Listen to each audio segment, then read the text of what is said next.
ఎందుకు పిల్లలకి ఈ పని అంటారా? ఏం చేస్తాం చెప్పండి. మన రోజుల్లో అయితే మన ఇంట్లో 10 మంది ఉండేవాళ్ళు. ఇప్పుడు తల్లే ఆధారం అయింది వీళ్ళకి.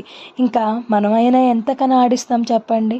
ఇలాంటి పనులు చెప్పేయకపోతే మీకేం తెలుసు, సింగిల్ పేరెంట్స్‌కి అర్థమైద్ది. వాళ్ళకి బోర్ కొట్టి ఏం చేయాలో తెలియక ఎత్తుకో, నాకు చూపియ్యు, నేను చేస్తా అనుకుంటూ మన వెంట పడుతూ తిరుగుతూ ఉంటారు. ఇలాంటియి ఏదన్నా ఇచ్చి కూర్చోబెట్టామనుకోండి, చిన్నగా వాళ్ళ పని వాళ్ళు చేసుకుంటారు. వాళ్ళకి బ్రెయిన్ యాక్టివిటీ అయినట్టుంటది. మన పని ఈజీగా కంప్లీట్ చేసుకోవచ్చు. ఇక వీళ్ళని స్కూళ్ళల్లో పడేద్దామా అనుకుంటే వీళ్ళ హైపర్ యాక్టివ్ తట్టుకోలేక వాళ్ళు కూడా 3 సంవత్సరాల 6 నెలలకి నర్సరీ అంటున్నారు. 6 సంవత్సరాల 6 నెలలకి ఫస్ట్ క్లాస్ అంట. ఇంకా వీళ్ళ school life, college life complete అయ్యేసరికి మనకి 55 సంవత్సరాలు నిండుతాయి. మన పెళ్ళిళ్ళు లేటుగా అవుతున్నాయి, పిల్లలు పుట్టడం లేటుగా పుడుతున్నారు, అలాగే వీళ్ళ చదువులు లేటుగా అవుతున్నాయి. ఏంటో ఇది. ఇక మనం మిడిల్ క్లాస్ వాళ్ళం 50,000 పెట్టి ప్లే స్కూల్లో ఏం వేస్తాం చెప్పండి.